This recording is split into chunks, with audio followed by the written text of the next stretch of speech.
분만실의 공기는 핏빛과 땀, 그리고 새 생명의 경이로움으로 가득 차 있었다. 길고 긴 상호 끝에 서지아는 마침내 품에 작은 생명체를 안았다. 탯줄을 막 자른 아기는 쭈글쭈글하고 붉었지만 그녀의 눈에는 세상 그 무엇과도 바꿀 수 없는 천사처럼 보였다. 아기의 첫 울음소리가 터져 나오는 순간 지아는 모든 고통을 잊고 희미하게 미소 지었다. 내 아가. 그녀는 떨리는 손으로 아기의 작은 손가락을 어루만졌다. 자신과 그 남자를 반씩 닮은 아이. 하룻밤의 실수로 잉태된 생명이었지만 10달 동안 품으며 그녀의 모든 것이 된 존재였다. 그때 분만실 문이 열리고 새어머니와 이복 언니 서유진이 들어섰다. 그들의 얼굴에는 걱정스러운 기색이 역력했지만 그 눈빛 깊은 곳에 숨겨진 차가운 계산을 지아는 알아채지 못했다. 어머 지아나 고생 많았다. 아기 정말 예쁘네. 새어머니가 다가와 아기를 내려다보며 말했다. 유진은 지안의 곁에 앉아 땀으로 젖은 그녀의 머리카락을 넘겨주었다. 몸은 좀 어때 힘들었지. 그 다정한 위로에 출산으로 심신이 지쳐있던 지안은 순간적으로 마음의 벽을 허물었다. 어쩌면 정말 가족으로서 자신을 걱정해주는 것일지도 모른다고. 괜찮아요. 아기를 보니까 하나도 안 힘들어요. 기특하긴. 새어머니는 간호사를 향해 눈짓했다. 산모가 기력이 없으니 아기는 신생아실에서 잠시 돌봐주시는 게 좋겠어요. 검사도 좀 꼼꼼히 해주시고요. 네 사모님. 간호사가 다가와 아기를 안아들려 했다. 지아는 본능적으로 아기를 품에 더 꽉 껴안았다. 잠시라도 떼어놓고 싶지 않았다. 언니 걱정 마. 유진이 그녀의 손을 부드럽게 잡았다. 아기 건강 상태부터 확인하는 게 중요하잖아. 금방 다시 데려다 줄게. 언니는 잠시 눈 좀 붙여. 그래야 젖도 잘 돌지. 그럴듯한 말이었다. 지아는 너무 지쳐 있었다. 그녀는 마지못해 고개를 끄덕이며 아기가 간호사의 품에 안겨 방을 나가는 모습을 아쉬운 눈으로 쫓았다. 아기가 시야에서 사라지자마자 긴장이 풀린 그녀의 의식은 깊은 잠속으로 까맣게 가라앉았다. 그것이 그녀가 아들의 따스한 온기를 느낀 마지막 순간이었다. 지안이 잠든 사이 병원의 가장 깊숙하고 은밀한 곳에서 추악한 거래가 이루어지고 있었다. 유진과 새어머니는 거액의 돈으로 병원장과 담당 의사를 매수했다. 그들은 이미 며칠 전 미혼모에게서 태어나자마자 숨이 멎은 다른 아기의 시신을 몰래 빼돌려 놓은 상태였다. 새벽녘 유진은 건강하게 잠든 지안의 아들을 품에 안고 병원 뒷문을 빠져나갔다. 아기는 세상 물정 모른 채 자신을 훔쳐가는 여자의 품에서 평화롭게 잠들어 있었다. 그녀가 향한 곳은 서울에서 가장 부유한 동네 평창동에 위치한 SJ그룹의 본가였다. 육중한 대문 앞에서 그녀는 일부러 머리를 헝클어뜨리고 옷을 구겨 초라하고 겁에 질린 모습을 연출했다. 저는 강태준 상무님의 아이를 가진 서유진이라고 합니다. 상무님을 만나게 해주세요. 그녀의 처절한 연기는 성공적이었다. 강씨 가문은 발칵 뒤집혔다. SJ그룹의 유일한 후계자인 강태준의 아이라니. 그것도 근본 없는 집안의 딸에게서. 강 회장은 노발대발했지만 갓 태어난 아기가 자신의 손자를 꼭 닮은 것을 보고는 차마 내치지 못했다. 강태준은 당시 해외 출장 중이었기에 모든 상황은 유진의 각본대로 흘러가고 있었다. 같은 시각 지아는 악몽에서 깨어났다. 온몸이 식은땀으로 젖어 있었다. 내 아기 좀 데려다 주세요. 그녀의 애원에도 간호사들은 안타까운 표정으로 고개만 저을 뿐이었다. 잠시 후 담당 의사가 무거운 얼굴로 들어왔다. 그의 뒤에는 새어머니와 유진이 슬픔에 잠긴 표정으로 서 있었다. 제요. 유감스러운 말씀을 드리게 됐습니다. 의사의 입에서 나온 말은 청천벽력과도 같았다. 아기가 태어날 때부터 심장에 문제가 있었습니다. 저희가 최선을 다했지만 오늘 새벽에 그만 숨을 거뒀습니다. 사산으로 처리되었습니다. 사산. 그 단어가 지안의 머릿속을 하얗게 불태웠다. 아니야. 그럴 리가 없어. 내 아기는 건강하게 울었단 말이야. 내가 분명히 안아보았는데 교짓말 거짓말이죠. 내 아기 건강했어요. 당신들 나한테 무슨 짓을 한 거야. 지아는 침대에서 일어나려 발버둥 쳤지만 새어머니와 유진이 그녀를 짓눌렀다. 지아나 진정해. 의사 선생님 앞에서 무슨 망발이야. 언니 정신 차려. 아기가 죽은 건 슬프지만 현실을 받아들여야지. 하늘의 뜻인 걸 어쩌겠어. 유진의 위선적인 위로에 지아는 이성을 잃고 절규했다. 그녀의 울음소리는 텅 빈 병실을 비참하게 울렸지만 들어주는 이는 아무도 없었다. 충격과 슬픔의 그녀는 결국 다시 정신을 잃고 말았다. 며칠 후 억지로 퇴원 수속을 밟은 지아는 텅 빈 몸과 마음으로 집으로 돌아왔다. 그녀는 아버지가 자신을 위로해주고 이 슬픔을 함께 나눠주리라 믿었다. 하지만 현관문을 들어서는 순간 그녀를 맞이한 것은 아버지 서진철의 얼음장 같은 분노였다. 감히 어느 짝에 이 집에 발을 들여놔. 서진철은 거실에 앉아 신문을 읽고 있었다. 그의 얼굴은 분노로 시뻘겋게 달아올라 있었다. 아버지, 네가 지금 날 아버지라고 부를 자격이 있어. 미혼의 몸으로 애까지 가졌다가 사상까지 해 온 동네에 망신스러운 소문이 다 퍼졌어. 너 때문에 우리 해안 코퍼레이션 주가가 반토막 난 건 알고 있나? SJ그룹과의 협력건도 전부 물 건너갔다. 그의 목소리에는 딸의 슬픔에 대한 위로는 한마디도 없었다. 오직 사업적 손실과 가문의 체면에 대한 분노뿐이었다. 아니에요.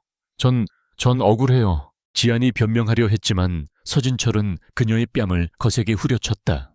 닥쳐라. 억울하긴 뭐가 억울해. 모든 게 내년이 행실을 똑바로 못한 탓이다. 그의 옆에서 새어머니가 교활하게 거들었다. 여보 진정하세요. 그래도 지안이도 저희 딸인데 어쩌겠어요. 일이 이렇게 된 걸. 유진이 앞길이라도 막지 않으려면 뭔가 조치를 취해야죠. 조치. 서진철은 결심한 듯 서류 한 장을 지안의 얼굴에 던졌다. 가족관계 포기 각서였다. 당장 여기에 서명하고 이 집에서 나가. 오늘부로 너는 더 이상 내 딸이 아니다. 해안그룹과도 아무런 상관없는 사람이야. 아버지 어떻게 저한테 이러실 수 있어요. 지아는 무릎을 꿇고 애원했다. 하지만 서진철의 마음은 돌처럼 차가웠다. 그는 지안의 작은 가방을 현관 밖으로 내던지며 소리쳤다. 당장 꺼져. 2번 다시 내 눈앞에 나타나지 마. 결국 그녀는 쫓겨났다. 갓 아이를 잃은 슬픔 출산의 고통이 채 가시지 않은 몸으로 그녀는 차가운 서울의 밤거리로 내던져졌다. 가족에게 버림받고 아이를 잃고 세상 모든 것을 잃었다. 그녀의 손에 남은 것은 아무것도 없었다. 텅 빈 자궁에 시린 고통과 심장을 도려내는 듯한 슬픔뿐. 다음 날 아침 그녀는 길거리 신문 가판대에서 자신의 소식을 보았다. 해안 코퍼레이션 서진철 회장, 장녀 서지안과 의절 선언. 가문의 명예를 더럽힌 자식은 필요 없다. 검은 잉크로 찍힌 활자들이 그녀의 사회적 죽음을 선고하고 있었다. 그녀는 비틀거리며 거리를 걸었다. 어디로 가야 할지, 무엇을 해야 할지 아무것도 알 수 없었다. 그때 그녀의 귓가에 언니 서유진이 병실에서 속삭였던 말이 악마의 목소리처럼 맴돌았다. 애언니 정신 차려. 아기가 죽은 건 슬프지만 현실을 받아들여야지. 그 목소리는 너무나도 침착했고 너무나도 차가웠다.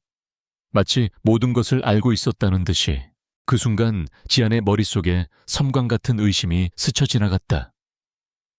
혹시 내 아기는 죽은 게 아니라면, 아니 그럴 리 없어. 하지만 꺼져가던 그녀의 심장에 작은 불씨 하나가 던져졌다. 그것은 복수라는 이름의 불씨였다. 그녀는 이를 악물었다. 눈물이 흘러내렸지만 그녀의 눈빛은 더 이상 슬픔에 젖어 있지 않았다. 차갑고 단단한 분노가 그 자리를 대신하고 있었다. 서유진, 우리 엄마. 그리고 서진철. 내가 반드시 돌아올 거야. 내 아들에게 무슨 짓을 했는지, 나에게 무슨 짓을 했는지 그 대가를 1000배, 10,000배로 치르게 해줄게. 그녀는 그렇게 다짐하며 어둠 속으로 사라졌다. 6년 후 서울을 뒤흔들 폭풍의 서막이었다. 6년이라는 시간은 한 인간을 완전히 다른 존재로 만들기에 충분했다. 프랑스 파리 그랑 팔레에서 열린 VVIP 자선 경매장. 세상에서 가장 희귀한 보석과 예술품들이 오가는 이 비밀스러운 공간의 가장 높은 곳. 어두운 프라이빗 박스 안에 한 여인이 앉아 있었다. 그녀는 얼굴을 가린 검은 베일 너머로 무대 위에서 치열하게 오가는 경매의 현장을 무심하게 내려다보고 있었다. 마담 다음은 몬테규 재단의 지분 15%입니다. 시작가는 5천만 유로입니다. 곁에 선 비서 윤 이사가 나지막이 속삭였다. 여인은 말없이 고개를 끄덕였다. 경매가 시작되고 가격은 순식간에 1억 유로를 넘어섰다. 열띤 경쟁 끝에 최종 낙찰가는 1억 8천만 유로에 가까워지고 있었다. 1억 8천만. 더 없으십니까? 경매사의 망치가 내려쳐지려는 순간 여인이 나지막이 입을 열었다. 2억. 그녀의 목소리는 조용했지만 장내의 모든 소음을 단숨에 잠재우는 힘이 있었다. 장내가 술렁였다. 모두가 갑자기 나타난 이 통 큰 배팅의 주인공이 누구인지 궁금해하며 박스석을 쳐다보았지만 어둠 속의 여인은 미동도 없었다. 결국 지분은 그녀의 차지가 되었다. 축하드립니다, 마담 블랑. 성공적인 투자입니다. 윤 이사가 정중하게 고개를 숙였다. 여인은 베일을 살짝 걷었다. 6년의 세월이 흐른 서지안의 얼굴이었다. 앳된 소녀의 모습은 온데간데 없고 그 자리에는 모든 감정을 지운 채 깊고 서늘한 눈빛만이 남아있었다. 지난 6년간 그녀는 죽은 듯이 살았다. 아니, 죽음보다 더 지독한 삶을 살며 자신을 단련했다. 아버지가 던져준 몇 푼의 돈과 어머니가 남긴 작은 유산을 종잣돈 삼아 그녀는 파리의 가장 밑바닥에서부터 기어 올라왔다. 그녀는 타고난 미적 감각과 천재적인 사업 수완으로 에쿠스블랑, 에쿠블랑크이라는 이름의 비밀스러운 디자인 하우스 겸 부티크 투자사를 설립했다. 백마라는 뜻의 그 이름처럼 그녀의 회사는 거침없이 질주하며 유럽의 사교계와 금융계를 뒤흔드는 유령 같은 존재가 되었다. 아무도 그 회사의 진짜 주인이 6년 전 서울에서 비참하게 쫓겨난 어린 여자라는 사실을 몰랐다. 서울 쪽 상황은 지안이 물었다. 계획대로입니다. 해안 코퍼레이션은 현재 부도 직전입니다. 채권단이 압박을 시작했고 서진철 회장은 사방으로 돈을 구하러 다니지만 전부 허사입니다. 저희 에쿠스블랑이 이미 그 회사 채권의 40%를 비밀리에 매입해놓은 상태니까요. 잘 됐군. 지안의 입게 얼음 같은 미소가 스쳐 지나갔다. 그녀가 돌아갈 시간이 되었다. 복수의 첫 번째 막을 올릴 시간이었다. 같은 시각 서울. 해안 코퍼레이션의 회장실은 폭풍전야와도 같았다. 서진철은 책상 위에 서류들을 집어던지며 고함을 질렀다. 대체 이게 다 무슨 소리야? SJ그룹과의 계약은 어떻게 된 거고? 은행에서는 왜 갑자기 대출 연장을 거부하는 건데? 그 앞에는 아내인 박 여사와 딸 서유진이 불안한 표정으로 서 있었다. 여보, 진정해요. 어떻게든 방법이 있겠죠. 방법이 있긴 뭐가 있어. 서진철이 핏대를 세웠다.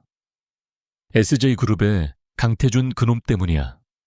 6년 전에 멀쩡하던 놈이 반신불수가 되더니 성격까지 괴팍해져서는 유진이 너와의 약혼도 차일피일 미루고 우리 회사 지원도 전부 끊어버렸잖아. 그의 말에 유진의 얼굴이 일그러졌다. 아버지 전 그 다리 병신이랑은 절대 결혼 안 해요. 평생 휠체어. 신세인 남자랑 어떻게 살아요? 게다가 그 집에 귀신 같은 꼬마까지 하나 붙어 있잖아요. 6년 전 유진은 강태준의 아들. 은우를 낳은 공으로 강씨 집안의 예비 며느리 자리를 꿰찼다. 하지만 강태준이 의문의 교통사고로 반신불수가 된 이후 그녀는 약혼을 미루며 다른 재벌가 남자들과 어울려 다니기 바빴다. 그녀에게 강태준은 이제 버려야 할 카드에 불과했다. 이 철없는 것, 지금 우리 회사가 망하게 생겼는데 내깟 자존심이 문제야. 바로 그때 비서가 황급히 들어와 보고했다. 회장님, 서지안 아가씨의 거처를 찾았습니다. 서지한, 6년간 잊고 살았던 버려진 딸의 이름. 그 이름을 듣는 순간 서진철의 눈이 번뜩였다. 궁지에 몰린 그에게 지아는 마지막으로 써볼 만한 패로 보였다. 며칠 후 지아는 허름한 다방에서 6년 만에 아버지와 재회했다. 그녀는 그가 찾아올 것을 이미 알고 있었다. 그녀는 일부러 자신의 거처를 노출시켰다. 서진철은 초라한 행색의 딸을 위아래로 훑어보았다. 그의 눈에는 일말의 미안함도 반가움도 없었다. 오직 목적을 앞둔 사냥꾼의 눈빛만이 존재했다. 용건만 간단히 하지. 그가 서류 봉투를 테이블 위로 던졌다. 내 언니, 유진이 대신 네가 강태준과 결혼해라. 지아는 말없이 그를 쳐다보았다. 유진이는 곧 다른 유력 가문과 혼담이 오가고 있다. 강태준 그 반신불수 놈에게 시집 보낼 수는 없어. 하지만 SJ그룹과의 약속을 깰 수도 없는 노릇이지. 마침 너도 혼자이니 잘 되지 않았나. 어차피 버려진 인생 재벌가 며느리가 되어 집안을 위해 봉사할 마지막 기회를 주는 거다. 그의 말은 오만하고 잔인했다. 그는 여전히 딸을 도구로밖에 생각하지 않았다. 지아는 찻잔을 들어 천천히 한 모금 마셨다. 그녀의 침묵이 길어지자 서진철은 초조해졌다. 뭘 망설이는 거냐. 네가 거절할 처지야. 강씨 집안에 들어가기만 하면 죽을 때까지 돈 걱정은 안 하고 살 수 있어. 내 엄마가 남긴 유산 그깟 푼돈보다 수백 배는 나은 장사다. 그가 엄마의 유산을 언급하는 순간 지안의 눈빛이 얼음처럼 차가워졌다. 그녀의 어머니가 남긴 모든 재산은 서진철과 박 여사가 진작에 전부 빼돌린 상태였다. 그래, 바로 그거야. 지안은 속으로 생각했다.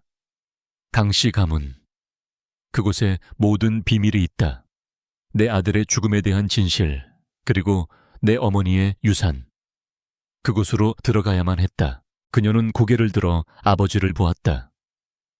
그녀의 얼굴에는 모든 것을 체념한 듯 단 희미하고 슬픈 미소가 걸려 있었다. 제가 뭘 어떻게 하면 되는데요? 그녀의 순순한 대답에 서진철은 회심의 미소를 지었다.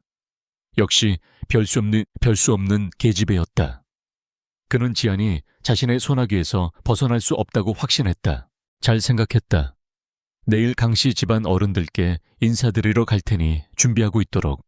서진철은 용무를 마쳤다는 듯 자리에서 일어나 다방을 나갔다. 그는 끝까지 딸의 안부를 묻지 않았다. 그가 사라진 후 지안의 얼굴에서 연약한 미소가 거짓말처럼 사라졌다. 그 자리에는 지독한 증오와 냉철한 결의가 대신 들어찼다. 그녀는 휴대폰을 꺼내 윤 이사에게 문자를 보냈다. 계획대로 진행하세요. SJ그룹과의 채무 협상은 잠시 보류. 내가 직접 안으로 들어가서 그들의 성을 안에서부터 무너뜨릴 테니. 문자를 보낸 그녀는 창밖을 보았다. 6년 전 자신을 내쫓았던 서울의 하늘은 여전히 높고 차가웠다. 하지만 이제 그녀는 더 이상 혼자가 아니었다. 그녀의 등 뒤에는 에크우스 블랑이라는 강력한 제국이, 그리고 가슴속에는 복수라는 뜨거운 불길이 있었다. 강태준, 그리고 서유진. 내가 가. 당신들이 내게서 앗아간 모든 것을 되찾으러. 그녀는 찻잔에 남은 차를 단숨에 들이켰다. 씁쓸한 맛이 입안에 퍼졌지만 이상하게도 정신은 그 어느 때보다도 맑아졌다. 강씨 가문의 본가는 북악산 자락에 자리 잡고 있었다. 수백 년 된 소나무들이 성벽처럼 둘러싼 거대한 부지 위에 전통 한옥의 미와 현대 건축의 미니멀리즘이 결합된 웅장한 저택이 위압적으로 서 있었다. 그곳은 집이라기보다는 잘 관리된 박물관이나 거대한 요새에 가까웠다. 살아있는 온기 대신 잘 계산된 권위와 서늘한 정적만이 흐르는 곳. 서지아는 아버지 서진철의 차를 타고 그 철옹성 같은 곳으로 들어섰다. 그녀는 값싼 정장을 입고 있었지만 그 어떤 명품으로 치장한 여인보다도 꼿꼿하고 당당했다. 그녀의 눈빛은 6년 전 모든 것을 잃었던 그날처럼 차갑고 단단하게 빛나고 있었다. 그들을 맞이한 것은 강씨 가문의 수장, 강 회장이었다. 그는 휠체어에 앉은 아들, 강태준의 뒤에 서서 매처럼 날카로운 눈으로 지안을 훑어보았다. 그의 시선에는 예비 며느리에 대한 따스함 대신 불청객을 향한 경계와 탐색이 가득했다. 내가 서진철 회장의 딸이냐? 네, 서지안입니다. 유진이 대신 네가 시집을 오겠다. 뻔뻔한 건지 아니면 용감한 건지 모르겠구나. 모욕적인 말이었지만 지안은 표정 하나 바꾸지 않았다. 상황이 그렇게 되었습니다. 저 또한 원해서 온 것은 아닙니다. 그녀의 당돌한 대답에 강 회장의 미간이 꿈틀했다. 그때 저택의 안쪽에서 한 여자가 걸어 나왔다. 화려한 샤넬 투피스를 차려입은 서유진이었다. 그녀는 승자의 미소를 지으며 지안에게 다가왔다. 지안아, 왔구나. 오는 길 힘들었지. 그녀는 보란듯이 휠체어에 앉은 강태준의 어깨에 손을 올렸다. 인사드려. 네 형부 되실 분이야. 지안의 시선이 처음으로 휠체어에 앉은 남자 강태준에게 향했다. 사진으로만 보던 남자. 6년 전 자신에게 씻을 수 없는 상처를 준 남자. 그는 창백한 얼굴로 무표정하게 앉아 있었다. 사고의 후유증인지 그의 눈빛은 텅 비어 있었고 삶의 의욕을 모두 잃어버린 사람처럼 보였다. 하지만 그 공허함 속에서도 지안은 자신을 향한 날카로운 관찰의 시선을 느낄 수 있었다. 바로 그 순간 2층에서 한 아이가 가정부의 손에 이끌려 내려왔다. 아이는 하얀색 니트에 베이지색 반바지를 입고 있었다. 하얗고 작은 얼굴 인형처럼 까만 눈동자 굳게 닫힌 붉은 입술. 아이는 살아있는 존재라기보다는 정교하게 만들어진 비스크 인형 같았다. 너무나도 아름다웠지만 동시에 너무나도 슬퍼 보였다. 아이의 얼굴에는 그 어떤 감정도 떠오르지 않았다. 특히 아이는 웃지 않았다. 그 아이를 보는 순간 지안의 세상이 멈추었다. 심장이 거대한 손에 쥐어짜이는 듯한 고통이 밀려왔다. 숨이 막혔다. 머리로는 저 아이가 언니 서유진의 아들이라고 자신과는 아무 상관없는 아이라고 되뇌었지만 그녀의 온몸은, 그녀의 모든 세포는 비명을 지르고 있었다. 나의 아가. 그녀 자신도 모르게 마음속에서 절규가 터져 나왔다. 6년 전 단 한 번 품에 안아보았던 그 작은 온기. 그 작은 생명체가 만약 살아있었다면 꼭 저런 모습이었을 것이다. 은우야, 이리 와서 인사해야지. 유진이 귀찮다는 듯이 아이를 불렀다. 오늘부터 내 작은 엄마가 되어주실 분이야. 작은 엄마라는 끔찍한 단어에 지안은 속으로 피를 토하는 심정이었다. 아이 강은우는 천천히 그녀에게 다가왔다. 아이의 공허한 눈동자가 그녀를 향했다. 그 눈을 마주하는 순간 지안은 자신도 모르게 한 걸음 뒤로 물러설 뻔했다. 아이의 눈 속에는 5살 어린아이가 감당하기에는 너무나도 깊은 슬픔과 체념이 담겨 있었다. 안녕하세요. 아이는 입만 움직여 작게 속삭였다. 목소리마저도 색깔을 잃어버린 듯 했다. 지안은 아무 말도 할 수 없었다. 그녀는 그저 아이를 바라보며 터져 나오려는 눈물을 간신히 삼켰다. 쟤는 원래 저래. 좀 어두운 애야.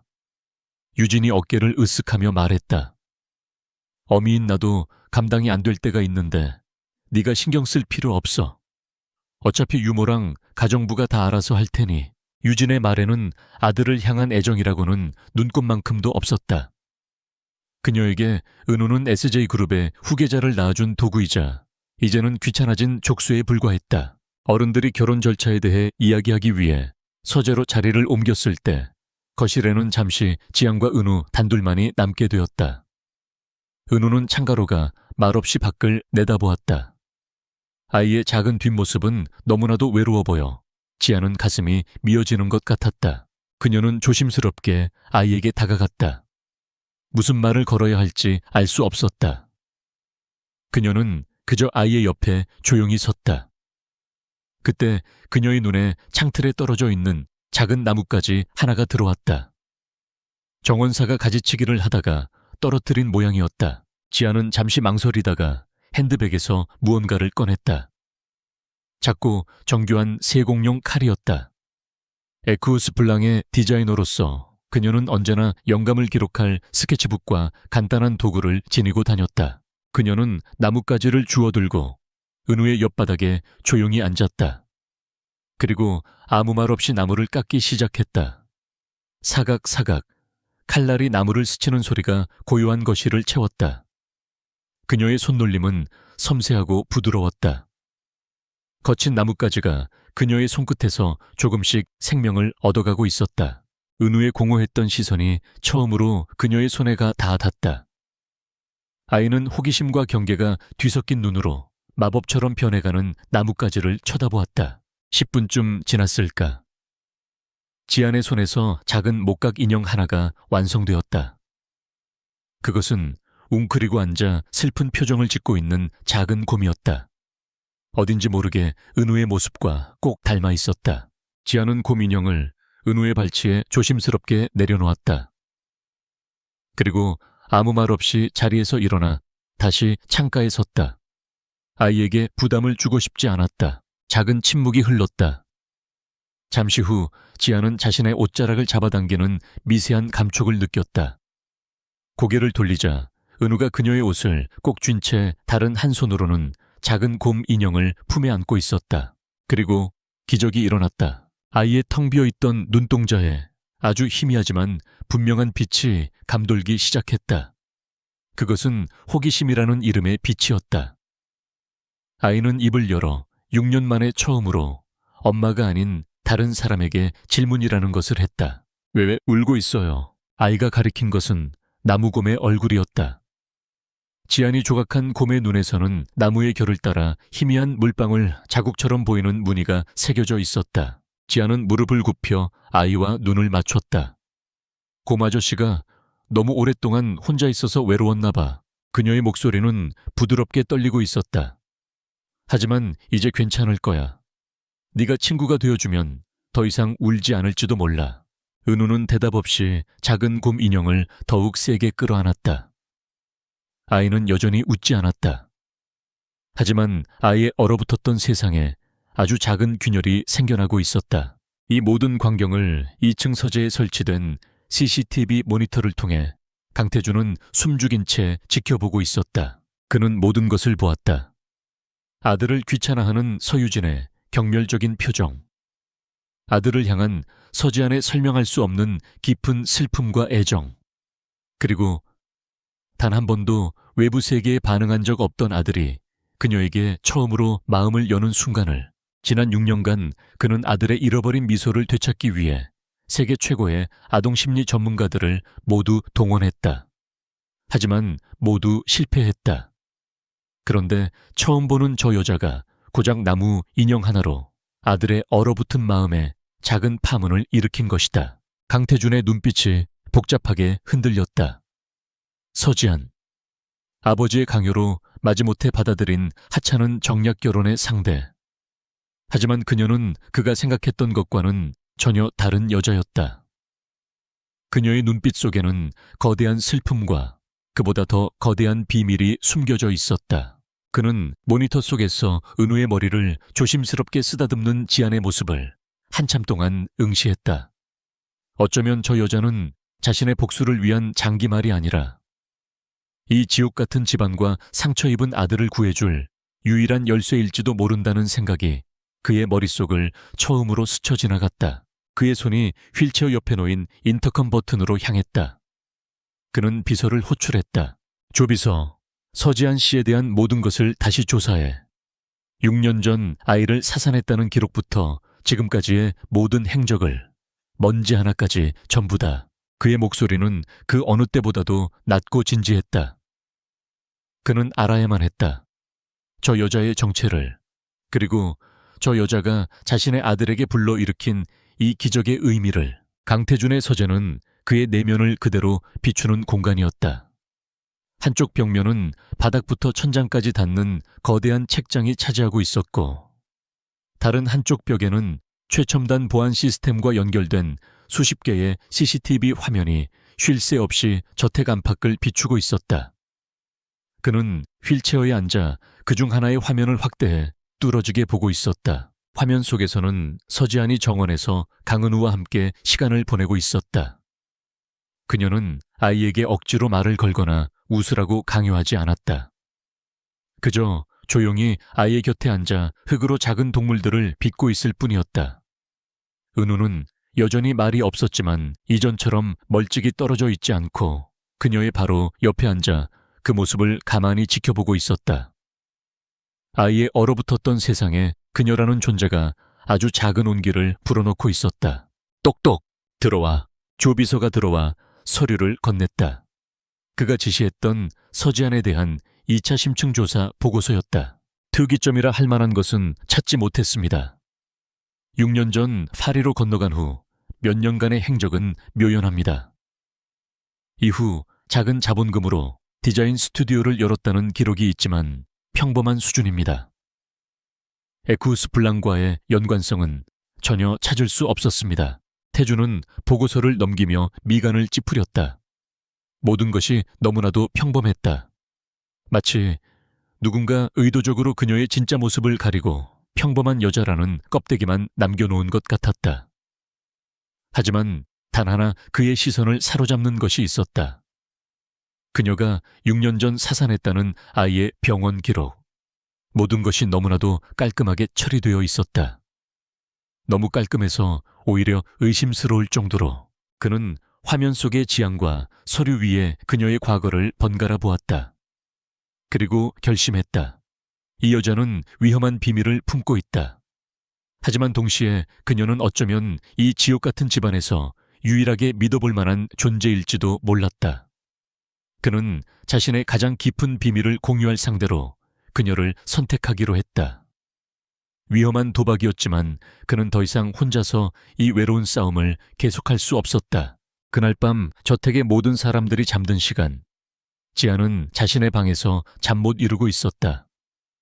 그때 방문 밖에서 노크 소리가 들렸다. 가정부인가 싶어 문을 열었을 때 그녀는 자신의 눈을 의심했다. 어둠 속 복도의 강태준이 휠체어 없이 자신의 두 다리로 서 있었다. 지아는 순간적으로 뒷걸음질치며 방어 자세를 취했다. 그녀의 눈빛이 날카롭게 빛났다. 당신, 조용히 해. 내 서재로 같이 가줘야겠어. 그의 목소리는 낮고 단호했다. 지아는 혼란스러웠지만 그의 눈빛에서 어떤 적이도 느껴지지 않았기에 말없이 그의 뒤를 따랐다. 육중한 서재 문이 닫히지자 완벽한 방음시설이 그들을 세상과 단절시켰다. 태주는 더 이상 환자인 척 연기하지 않았다. 그는 당당하게 걸어가 책상 앞 의자에 앉았다. 6년간 그를 짓눌렀던 병약한 이미지는 온데간데 없고 그 자리에는 냉철하고 위험한 포식자 SJ그룹의 진짜 주인이 앉아 있었다. 놀랐나? 그가 물었다. 놀라지 않았다면 거짓말이겠죠. 이게 당신의 진짜 모습이었군요. 그래, 이게 나다. 그는 잠시 침묵하다가 자신의 가장 깊은 상처를 꺼내 보이기 시작했다. 6년 전 내가 당했던 교통사고는 단순한 사고가 아니었어. 살인 미수였지. 브레이크가 파열됐고 트럭이 나를 덮쳤다. 범인은 이 집안 어딘가에 있어. 내 숙부인 강민석 부회장, 아니면 내 사촌 동생인 강지훈 전무, 혹은 둘 다일 수도 있고. 그의 목소리에는 깊은 증오와 배신감이 서려 있었다. 그날 이후 나는 살아남기 위해 바보이자 병신인 척 연기해야만 했어. 아무런 힘도 없는 식물인간처럼 보여야 그들이 방심하고 꼬리를 드러낼 테니까. 지난 6년은 전쟁이었어. 매일 밤 누가 내 목을 조르러 올지 모르는 지옥 속에서 살았지. 지아는 말없이 그의 이야기를 들었다. 그녀는 재벌가의 암투에 대해 익히 들어왔지만 눈앞에 남자가 겪어온 현실은 상상 이상으로 잔혹했다. 이제 본론으로 들어가지. 태준의 눈빛이 다시 날카로워졌다. 서지안 씨, 당신도 비밀을 가지고 있더군. 당신의 진짜 목적이 단순히 돈이나 명예가 아니라는 것쯤은 알아. 당신의 눈에는 복수심이 담겨 있으니까. 당신의 적인 서씨 일가, 그리고 나의 적인 강씨 일가의 배신자. 우리의 적은 다르지만 목표는 같아. 모든 것을 되찾고 원수들에게 대가를 치르게 하는 것. 그는 자리에서 일어나 그녀에게 다가왔다. 그러니 나와 손을 잡자. 그것은 제안이라기보다는 거부할 수 없는 선언에 가까웠다. 나와 진짜 동맹을 맺는 거야. 서류상의 부부가 아니라 이 전쟁을 함께 치를 파트너로서. 당신은 내 아내 역할을 완벽하게 수행하면서 은우의 엄마가 되어줘. 저 아이의 다친 마음을 열어주고 이 지옥 같은 집에서 아이를 지켜줘. 그 대가로 나는 SJ그룹의 모든 힘을 이용해 당신의 복수를 돕겠다. 당신의 아버지 서진철을 무너뜨리고 당신 어머니의 유산을 되찾아주지. 그리고 당신이 잃어버린 아이에 대한 진실도 함께 찾아주겠다. 그의 마지막 말에 지안의 심장이 쿵하고 내려앉았다. 내 아이의 진실. 그녀가 가장 갈망하던 것이었다. 그녀는 흔들렸다. 이 남자는 위험했다. 뱀처럼 교활하고 늑대처럼 잔인했다. 하지만 동시에 그의 제안은 너무나도 매력적이었다. 그의 힘과 자신의 자본 및 정보력이 합쳐진다면 그들이 무너뜨리지 못할 성은 없었다. 무엇보다 강은우. 상처 입은 그 작은 아이의 얼굴이 눈앞에 아른거렸다. 내가 왜 당신을 믿어야 하죠? 지안이 물었다. 믿을 필요 없어. 그저 이용하면 돼. 태준이 대답했다. 나 역시 당신을 이용할 생각이니까. 이건 철저한 비즈니스야. 서로의 필요가 일치했을 뿐이지. 지안은 한참 동안 말이 없었다. 그녀는 태준의 눈을 깊이 들여다보며 그의 진심을 가늠하려 했다. 마침내 그녀는 결정을 내렸다. 좋아요. 그 제안 받아들이죠. 그녀는 손을 내밀었다. 하지만 조건이 있어요. 이 관계에서 우린 동등한 파트너예요. 난 당신의 장기말이 아니에요. 모든 정보와 계획은 공유하고 모든 결정은 함께 내리는 겁니다. 태준은 잠시 그녀의 당돌한 태도를 쳐다보더니 이내 손을 내밀어 그녀의 손을 맞잡았다. 그의 손은 크고 단단했다. 물론이지, 파트너. 두 사람의 손이 맞잡아지는 순간 대한민국 상류층을 뒤흔들 가장 위험한 동맹이 탄생했다. 그들의 첫 번째 공동작전은 다음 날 아침에 시작되었다. 서유진이 보란듯이 은우를 위한 선물을 한가득 사들고 저택을 방문했다. 그녀는 지안을 없는 사람 취급하며 은우에게 다가갔다. 은우야, 엄마 왔다.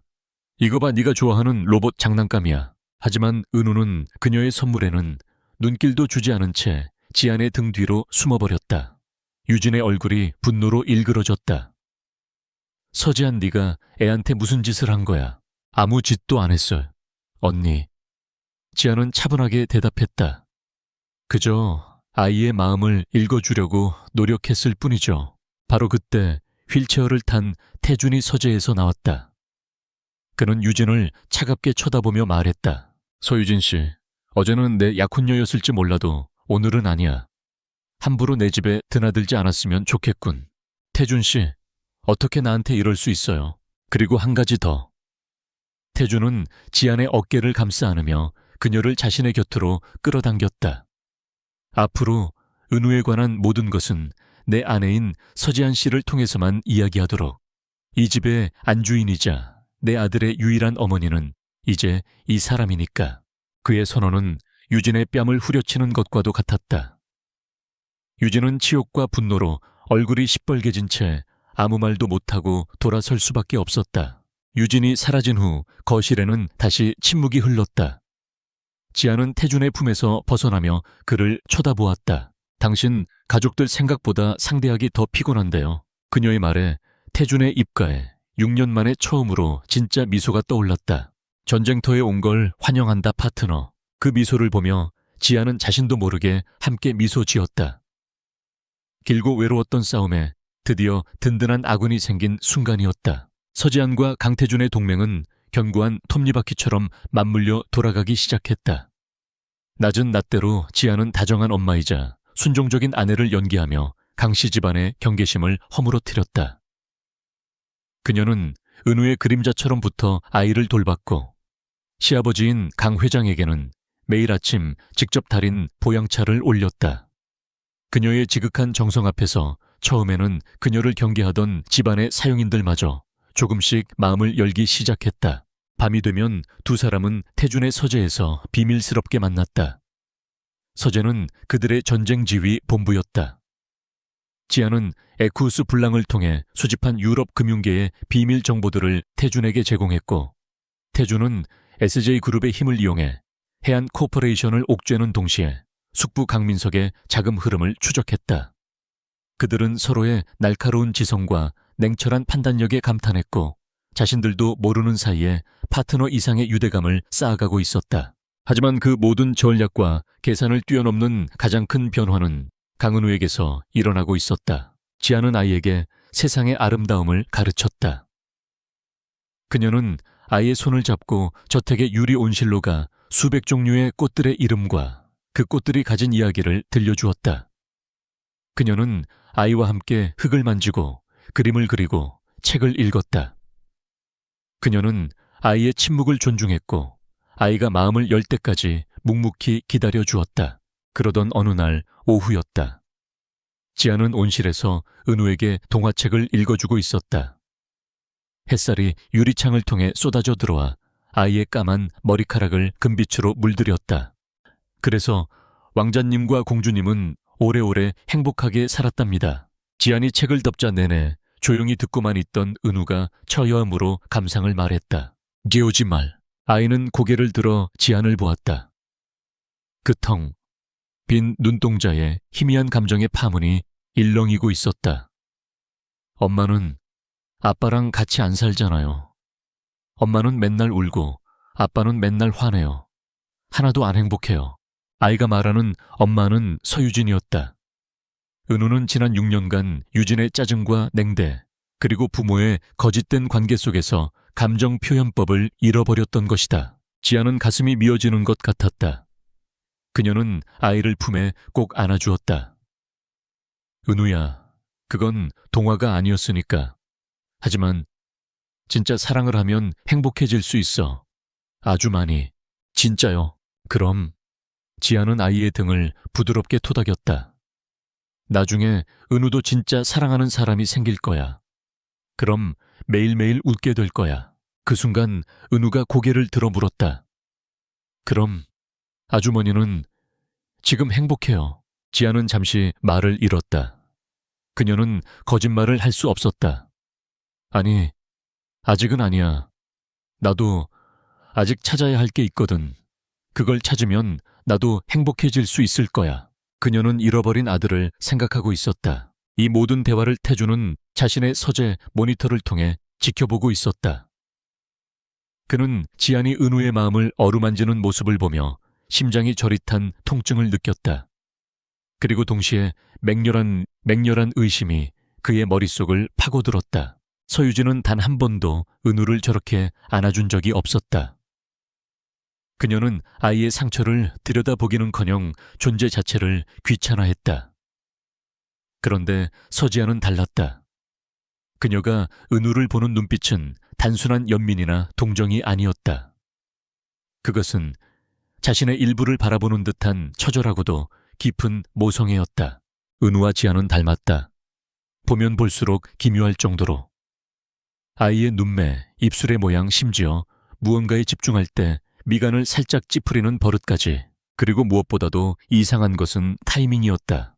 지안이 아이를 사산했다는 시기와 유진이 은우를 낳았다고 주장하는 시기는 불과 며칠 차이밖에 나지 않았다. 쎄얼마 끔찍한 상상이었지만 한번 싹튼 의심은 걷잡을 수 없이 자라났다. 태주는 더 이상 이 의심을 무시할 수 없었다. 그는 감정이 아니라 데이터와 팩트를 믿는 사람이었다. 진실을 확인해야만 했다. 그는 조 비서를 불렀다. 조 비서, 자네 아버님께서 운영하시는 스위스의 유전자 연구소, 아직 보안이 철저한가? 네 대표님, 세계 최고 수준입니다. 조하, 지금부터 내가 하는 말 누구에게도 발설해서는 안 돼. 태주는 조 비서에게 비밀리에 유전자 검사를 의뢰했다. 자신의 것, 그리고 은우의 것, 마지막으로 서지안의 것. 은우의 DNA 샘플을 확보하는 것은 쉬웠다. 아이가 쓰던 칫솔이면 충분했다. 하지만 지안의 것은 문제였다. 그녀의 의심을 사지 않고 그녀의 DNA를 확보해야만 했다. 그날 밤 태주는 모두가 잠든 후 휠체어에서 일어나 지안의 방문 앞에 섰다. 그는 심호흡을 하고 소리 없이 문을 열고 들어갔다. 달빛이 창문을 통해 들어와 침대 위에서 잠든 그녀의 얼굴을 비추고 있었다. 아이처럼 무방비하고 평화로운 얼굴이었다. 그 모습을 보자 태주는 순간 자신이 얼마나 더러운 짓을 하고 있는지 깨닫고 망설였다. 하지만 그는 은우의 슬픈 얼굴을 떠올리며 마음을 다잡았다. 그는 그녀의 베개마트로 다가가 바닥에 떨어져 있는 그녀의 긴 머리카락 한 올을 조심스럽게 집어들었다. 그 짧은 순간이 영원처럼 느껴졌다.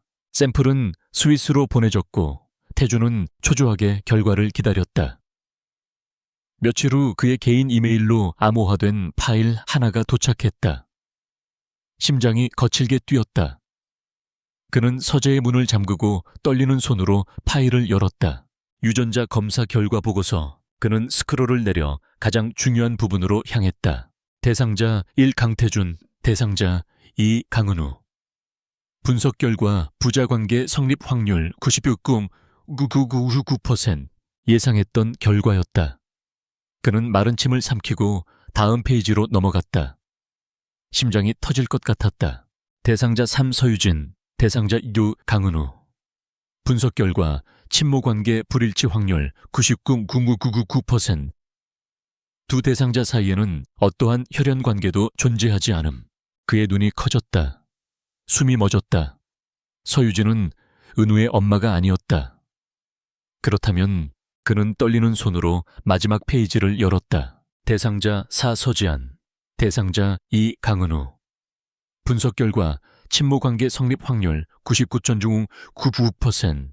친모관계 성립, 그 세 단어가 거대한 망치가 되어 그의 머리를 내리쳤다.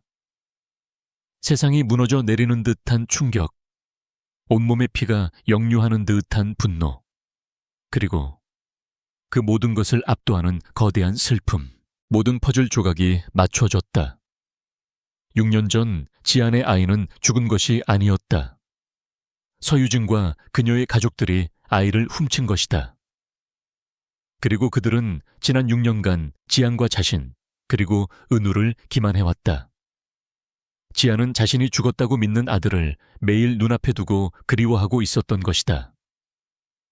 은우는 자신을 낳아준 진짜 엄마를 아주머니라고 부르며 가짜 엄마의 냉대 속에서 웃음을 잃어버렸던 것이다.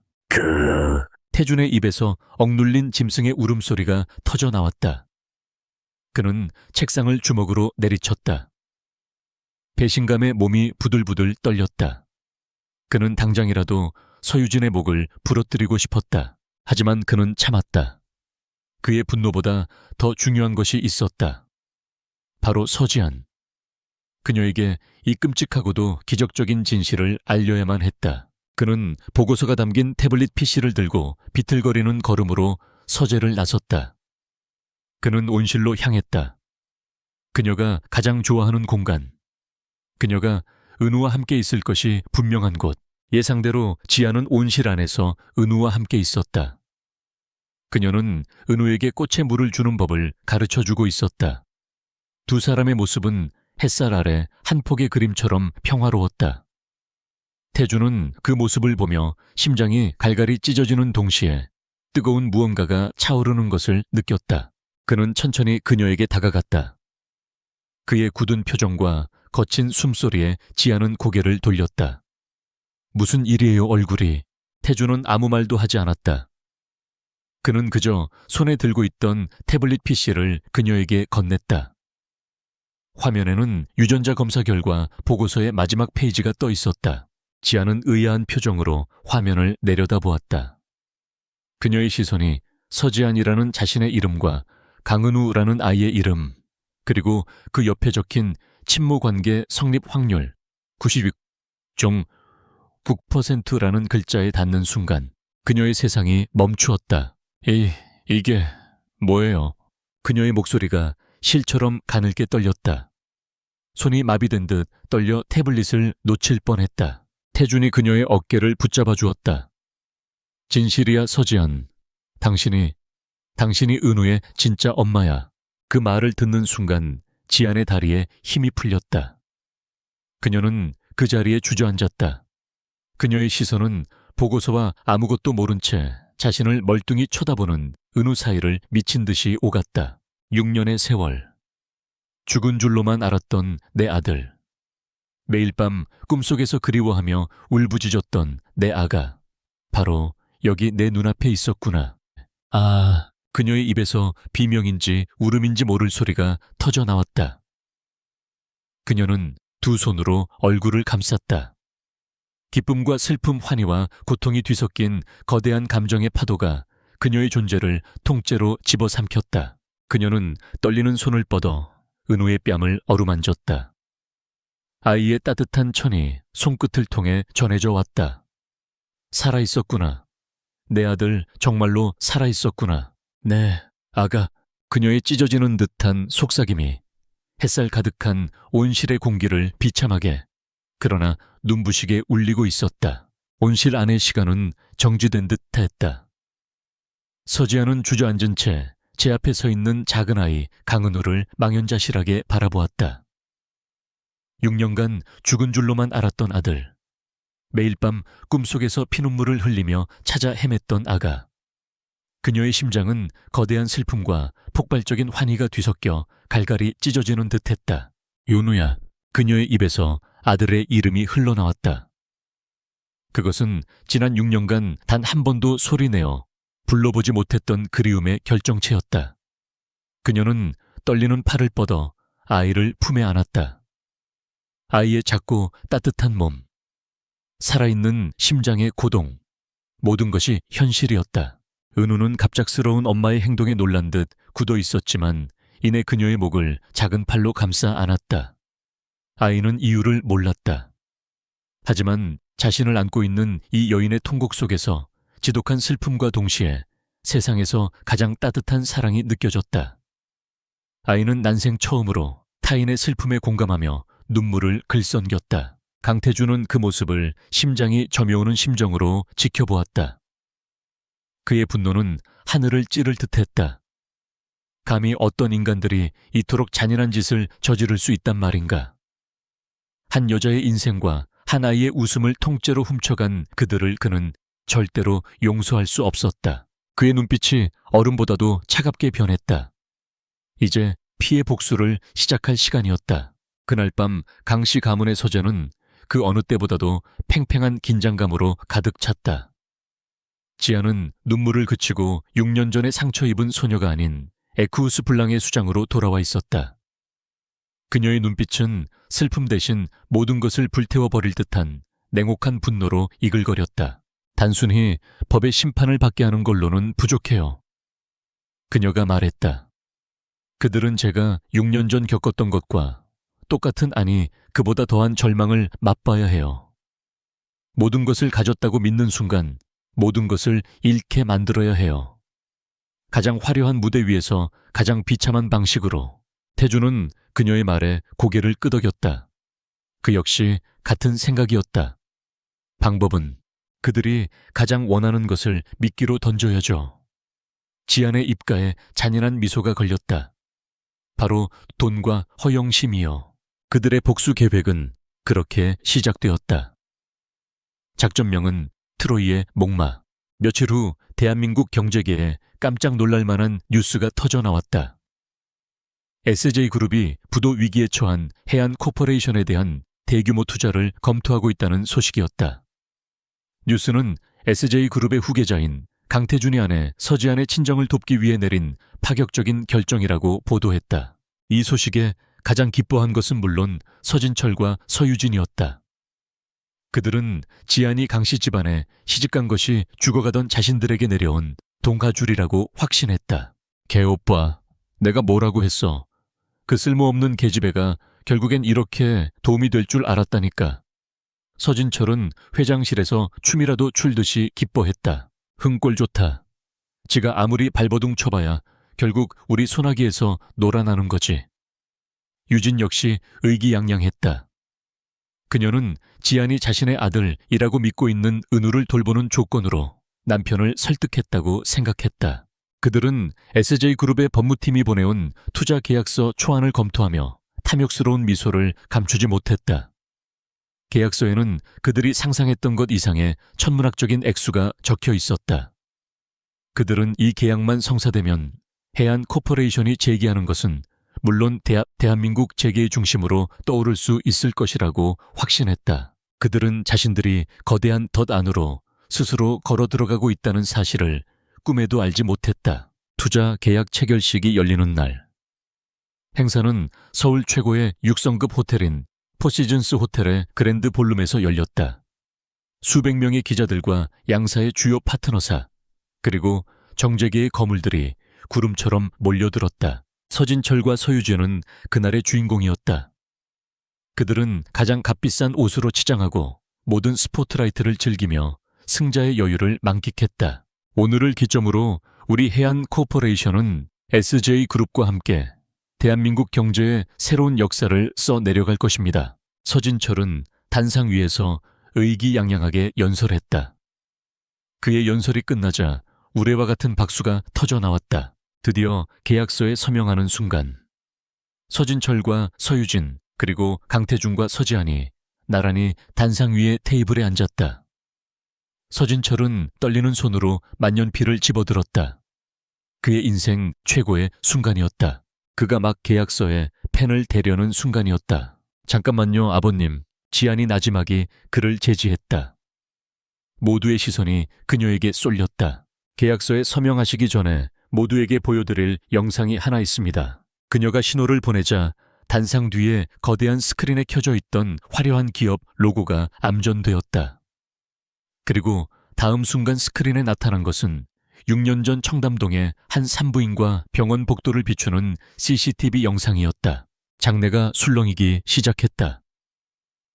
영상 속에서는 갓 태어난 아기를 품에 안은 서유진이 병원장과 은밀하게 돈 봉투를 주고받는 모습이 나오고 있었다.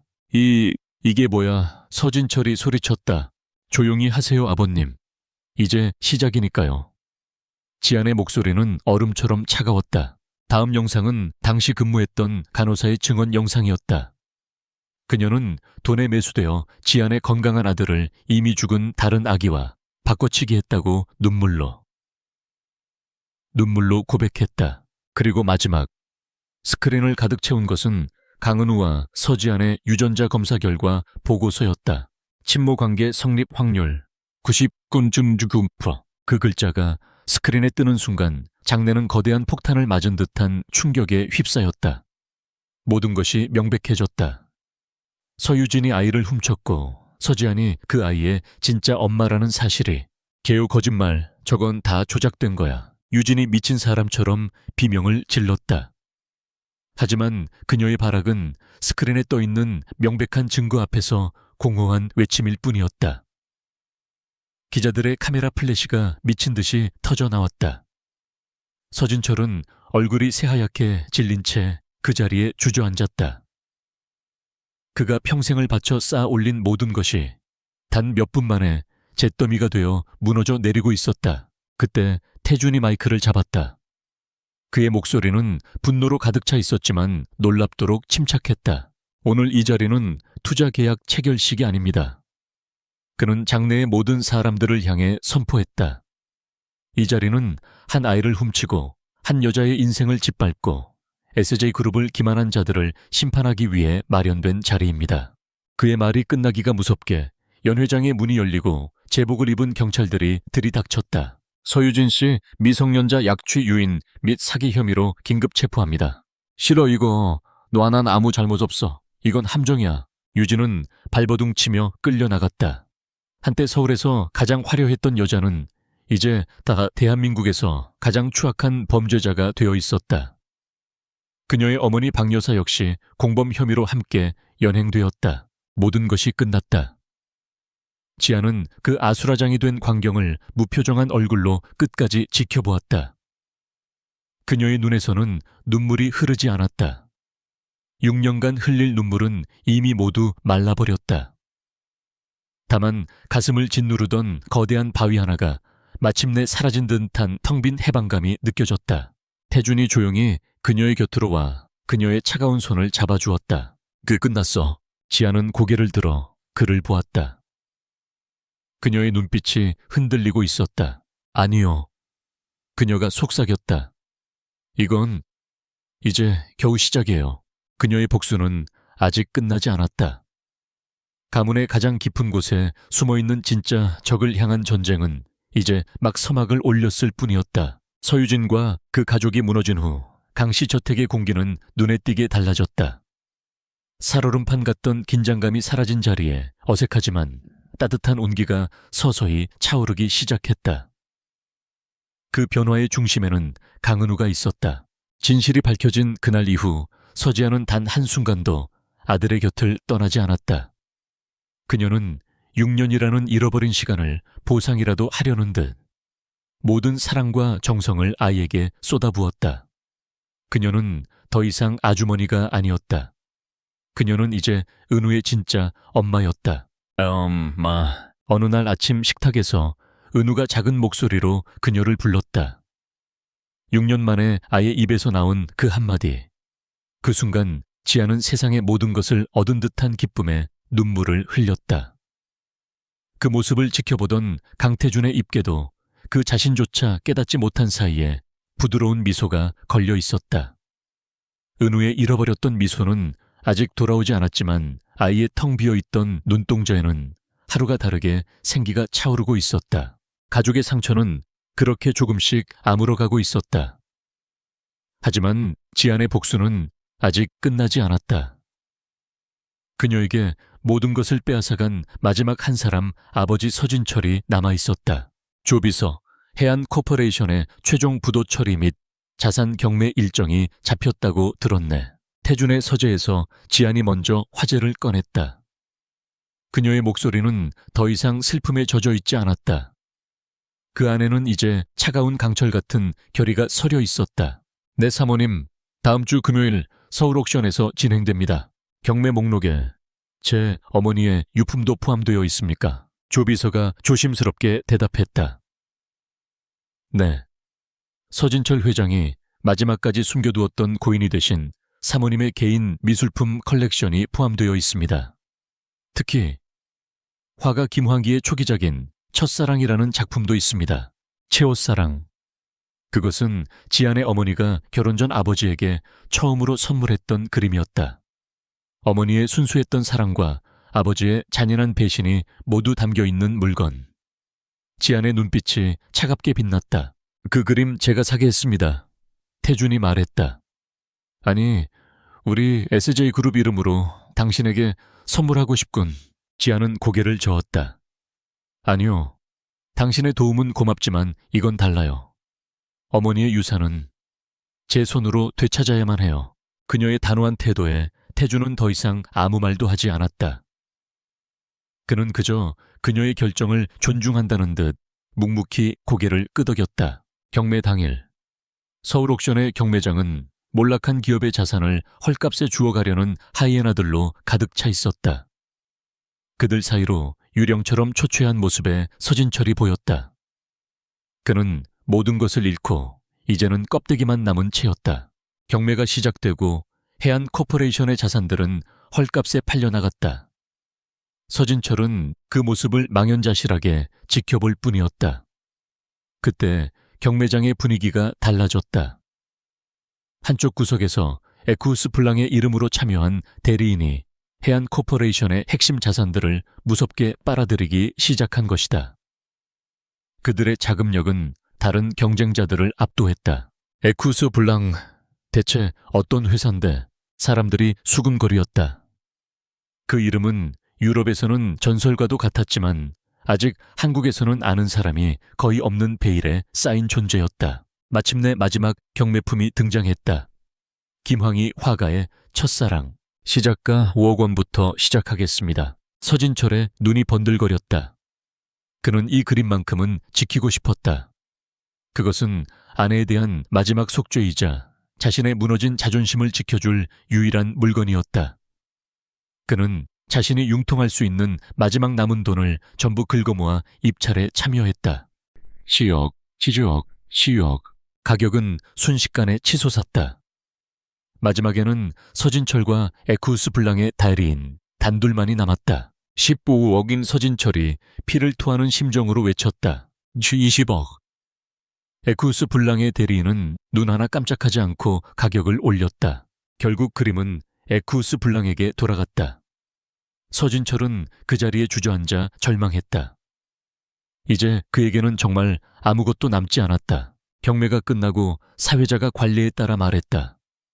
오늘 가장 큰 금액을 베팅하신 에쿠스 블랑의 대표님께 소감 한 말씀 부탁드려도 되겠습니까? 모두의 시선이 에쿠스 블랑의 대리인 윤 이사에게 쏠렸다. 하지만 윤 이사는 마이크를 받지 않고 옆으로 한 걸음 비켜섰다. 그리고 무대의 어두운 막 뒤에서 한 여인이 천천히 걸어 나왔다. 서지안이었다. 그녀가 스포트라이트 아래에 서는 순간 경매장의 모든 공기가 얼어붙었다. 서진철은 자신의 눈을 의심했다. 저 애가 왜 저기에? 지아는 마이크를 잡았다. 그녀의 목소리는 스피커를 통해 장내에 있는 모든 사람들의 귀에 명확하게 울려 퍼졌다. 여러분께 제 진짜 정체를 소개해드리죠. 그녀는 잠시 말을 멈추고 경매장 가장 구석에 앉아있는 두 남자 강민석 부회장과 강지훈 전무를 향해 싸늘한 시선을 보냈다. 그들 역시 경악을 금치 못하는 표정이었다. 저는 여러분이 알고 있는 SJ그룹의 며느리이기도 하지만 그녀는 다시 완전히 넋이 나간 채 자신을 보고 있는 아버지에게로 시선을 돌렸다. 제가 바로 지난 몇 년간 여러분이 그토록 궁금해했던 에쿠스 블랑의 설립자이자 회장 마담 블랑입니다. 그녀의 선언은 거대한 폭탄과도 같았다. 장내는 물을 끼얹은 듯 조용해졌다가 이내 벌집을 쑤신 듯한 소란에 휩싸였다. 아무도 믿을 수 없다는 표정이었다. 재벌가의 낙오된 딸인 줄로만 알았던 저 여자가 유럽 금융계를 주무르는 유령 투자가의 진짜 주인이었다니. 지아는 소란을 무시하고 오직 한 사람 서진철만을 향해 말을 이어갔다. 아버지, 아니 서진철 회장. 그녀의 목소리는 칼날처럼 차가웠다. 2년 전 당신은 내게서 모든 것을 빼앗아갔습니다. 내 아이, 내 명예, 그리고 내 어머니의 유산까지. 당신은 나를 길거리로 내쫓으며 가문의 수치라고 말했죠. 그녀는 단상 위로 올라가 경매에 나온 그림 첫사랑을 들어보였다. 오늘 저는 이 그림을 사러 온 것이 아닙니다. 되찾으러 온 것입니다. 당신이 더럽힌 내 어머니의 순수했던 사랑과 내가 앞으로 되찾을 모든 것의 시작을 선포하기 위해 이 자리에 섰습니다. 그녀는 그림을 내려놓고 다시 서진철을 보았다. 당신이 나를 버렸을 때 나는 죽지 않았습니다. 나는 당신이 상상할 수도 없는 지옥에서 당신을 무너뜨릴 힘을 키웠습니다. 오늘 경매로 나온 해안 코퍼레이션의 모든 자산은 이제 제 것입니다. 당신의 제국은 이제 없습니다. 당신은 아무것도 아니에요. 서진철의 얼굴이 하얗게 질리다 못해 잿빛으로 변해갔다. 그는 무언가 소리치려 했지만 목소리가 나오지 않았다. 그는 그저 부들부들 떨며 괴물처럼 변해버린 자신의 딸을 바라볼 뿐이었다. 그 순간 그는 평생 처음으로 두려움이라는 감정을 느꼈다. 지아는 그런 아버지를 향해 마지막 말을 던졌다. 이것은 복수가 아니에요. 심판입니다. 그녀는 말을 마치고 무대에서 내려왔다. 그녀가 지나가는 길을 사람들은 경외와 공포가 뒤섞인 눈으로 바라보며 홍해처럼 갈라졌다. 그녀는 경매장을 나서기 전 잠시 걸음을 멈추고 강민석과 강지훈이 앉아있는 곳을 향해 고개를 돌렸다. 그녀의 눈빛과 두 남자의 눈빛이 허공에서 부딪혔다. 그 속에는 어떠한 인사도 감정도 없었다. 오직 새로운 전쟁의 시작을 알리는 차가운 선전포고만이 존재할 뿐이었다. 서지안이 에쿠스 블랑의 가면을 벗어던진 그날 밤 강씨 가문의 저택에는 폭풍 전야와도 같은 긴장감이 감돌았다. 경매장에서 돌아온 강민석 부회장과 강지훈 전무의 얼굴은 굳어 있었다. 그들은 자신들이 덫에 빠진 짐승처럼 보이지 않는 위협에 포위되었음을 직감했다. 아버지, 서지안, 저 계집애가 에쿠스 블랑의 주인이었습니다. 상상도 못했습니다. 강민석의 서재, 지훈의 목소리에는 경악과 분노가 뒤섞여 있었다. 강태준 그놈이 저런 괴물을 아내로 들인 겁니다. 이제 우리에게 남은 시간은 없습니다. 강민석은 와인잔을 천천히 돌리며 생각에 잠겨 있었다. 그의 눈은 늙은 늑대처럼 교활하게 빛났다. 두려워할 것 없다, 지훈아. 뱀은 머리를 자르면 죽는 법이다. 서지안이라는 여자가 아무리 뛰어나다 한들 강태준이라는 머리가 없으면 아무것도 아니지. 그의 시선이 벽에 걸린 SJ그룹의 세계 지도로 향했다. 그의 손가락이 남미 대륙의 한 지점을 가리켰다. 브라질이었다. 태준이가 가장 공을 들이고 있는 솔리스 프로젝트. 그게 바로 놈의 아킬레스건이 될 것이다. 솔리스 프로젝트는 SJ그룹의 차세대 성장 동력으로 브라질의 거대한 태양광 발전 단지를 건설하는 수십조 원 규모의 사업이었다. 그 사업의 성공 여부에 강태준의 미래가 달려 있었다. 놈이 가장 높이 날아오르는 순간 그놈의 날개를 꺾어버리는 거다. 다시는 재기할 수 없도록 그들의 추악한 음모가 어둠 속에서 조용히, 그러나 치밀하게 번져나가고 있을 때 강태준의 펜트하우스에서는 작은 웃음소리가 피어나고 있었다. 아빠, 더 높이 더 높이요. 거실에서 태준이 은우를 목마 태우고 비행기 놀이를 해주고 있었다. 아이의 얼굴에는 아직 완전한 미소는 아니었지만 6년 만에 처음으로 즐거움이라는 감정이 선명하게 떠올라 있었다. 지아는 소파에 앉아 그 모습을 가슴 벅찬 행복으로 바라보고 있었다. 지난 며칠간 그들은 진짜 가족이 되어가고 있었다. 함께 아침을 먹고 함께 책을 읽고 함께 잠이 들었다. 잃어버렸던 6년의 시간을 보상이라도 하듯 그들은 서로의 상처를 보듬고 온기를 나누었다. 엄마도 같이 타요. 은우가 외쳤다. 엄마는 무거워서 안 돼. 지안이 웃으며 대답했다. 그 순간 태준이 은우를 아는 채 그녀에게 다가왔다. 그는 지안의 손을 잡아 일으키며 그녀를 자신의 품으로 끌어당겼다. 세 사람은 처음으로 함께 서로의 온기를 느끼며 꼭 껴안았다. 완벽한 행복이었다. 하지만 지안과 태준은 알고 있었다. 이 행복이 얼마나 위태로운 것인지. 이 평화를 지키기 위해 그들은 곧 닥쳐올 거대한 폭풍과 맞서 싸워야만 했다. 며칠 후 폭풍의 첫 번째 징조가 나타났다. 대표님, 브라질 현지에서 문제가 발생했습니다. 조 비서의 목소리는 다급했다. 현지 환경단체들이 솔리스 프로젝트가 아마존 환경을 파괴한다며 대규모 시위를 벌이기 시작했습니다. 현지 언론들도 일제히 저희를 비난하는 기사를 쏟아내고 있습니다. 태준의 표정이 굳어졌다. 말도 안 돼. 환경영향평가는 완벽하게 통과했어. 이건 명백한 언론 플레이다. 배후를 알아봐. 하지만 상황은 그들의 예상을 뛰어넘어 걷잡을 수 없이 악화되었다. 지안의 에쿠스플랑 정보팀에서도 긴급 보고가 올라왔다. 마담 현지 정치권의 움직임이 심상치 않습니다. SJ그룹의 우호적이던 주지사가 갑자기 등을 돌렸고 경쟁사인 중국의 선웨이브사가 물밑에서 현지 정치인들과 접촉하고 있는 정황이 포착되었습니다. 올 것이 온 것이다. 강민석이 손을 쓰기 시작했다. 그는 그룹 내부의 정보를 경쟁사에 팔아넘기고 비자금을 이용해 현지 정치권과 언론을 매수하여 태준의 가장 큰 업적을 송두리째 무너뜨리려 하고 있었다. 태준과 지아는 밤을 새워가며 대응책을 모색했다. 태준은 SJ그룹의 네트워크를 총동원해 사태를 수습하려 했고, 지아는 에쿠스플랑의 막대한 자금력을 이용해 반격의 기회를 노렸다. 하지만 적은 너무나도 교묘했다. 그들은 SJ그룹의 내부 사정을 손바닥 보듯 꿰뚫고 있었고 태준이 한 발 움직이면 두 발 앞서서 그의 길을 막았다. 결국 최악의 사태가 터졌다. 브라질 정부가 솔리스 프로젝트의 전면 중단을 공식 발표한 것이다. 동시에 SJ그룹이 환경평가 보고서를 조작하고 현지 관료들에게 뇌물을 건넸다는 뉴스가 전 세계로 타전되었다. SJ그룹의 주가는 폭락했고 그룹의 이미지는 하루아침에 나락으로 떨어졌다. 모든 화살은 사업의 총책임자였던 강태준에게로 향했다. 이게 다 무슨 소리야. 태준이 네가 어떻게 회사를 이 지경으로 만들 수 있어? 강 회장은 분노했다. 그는 아직 강민석의 배신을 눈치채지 못한 채 모든 것을 손자인 태준의 무능함 탓으로 돌렸다. 바로 그때 강민석과 강지훈이 기다렸다는 듯이 나섰다.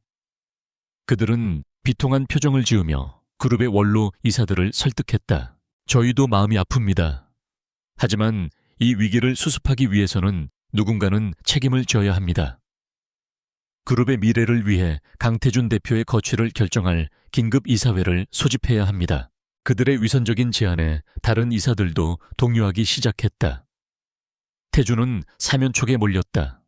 모든 증거와 정황이 그를 무능하고 부패한 리더로 지목하고 있었다. 긴급 이사회 소집 통지서가 태준의 책상 위에 놓였다. 그것은 단순한 회의 소집 통보가 아니라 사실상의 사형 선고나 다름없었다. 그날 밤 서재의 공기는 납처럼 무거웠다. 태준은 텅 빈 눈으로 창밖의 야경을 내려다보고 있었다. 지아는 그의 등 뒤에서 그를 조용히 지켜보고 있었다.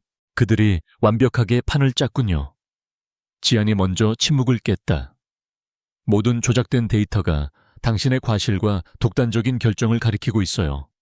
빠져나갈 구멍이 보이지 않아요. 알고 있어. 태준이 대답했다. 그의 목소리는 놀랍도록 차분했다. 그는 책상 위에 놓인 작은 액자를 들어보았다. 그 안에는 그와 지안 그리고 은우가 함께 찍은 사진이 들어있었다. 며칠 전 그가 처음으로 느꼈던 그 완벽한 행복의 순간이었다.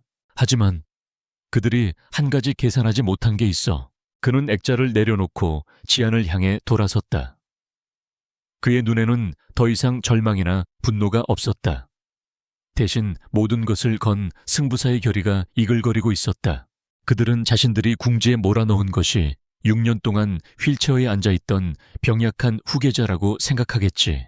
지아는 그의 의도를 알아채고 희미하게 미소 지었다. 그리고 그 대가로 잠자는 용의 영린을 건드렸다는 사실을 깨닫게 되겠죠. 맞아. 태준의 입계에도 차가운 미소가 걸렸다. 늑대들이 마침내 이빨을 드러냈으니 이제 우리도 사냥을 시작할 시간이야. 이사회는 3일 후였다. 그들에게 남은 시간은 많지 않았다. 하지만 두 사람의 눈빛에는 두려움 대신 폭풍의 눈처럼 고요하고도 강력한 자신감이 감돌고 있었다. 가장 어두운 밤이 지나면 반드시 새벽이 온다는 것을 그들은 알고 있었다. SJ그룹의 긴급 이사회는 장례식장과도 같은 무거운 침묵 속에서 시작되었다. 거대한 원목 테이블을 중심으로 그룹의 운명을 좌우하는 이사들이 굳은 얼굴로 앉아 있었다. 테이블의 한쪽 끝에는 강민석 부회장과 강지훈 전무가 비장한 표정으로 앉아 있었고 반대편에는 강태준과 서지안이 나란히 앉아 있었다. 모두의 시선이 집중된 가운데 강민석이 먼저 입을 열었다. 그의 목소리는 슬픔과 분노로 가득 찬 듯했다. 존경하는 이사님들, 그리고 회장님. 오늘 이렇게 무거운 마음으로 이 자리에 서게 된 것을 매우 유감스럽게 생각합니다. 그는 자리에서 일어나 미리 준비된 스크린에 자료를 띄웠다. 화면에는 솔리스 프로젝트의 실패로 인한 천문학적인 손실액과 폭락한 주가 그래프가 나타났다. 보시다시피 우리 SJ그룹은 창사 이래 최대의 위기를 맞았습니다. 강태준 대표의 독단적이고 무리한 사업 추진이 그룹 전체를 파산의 위기로 몰아넣었습니다.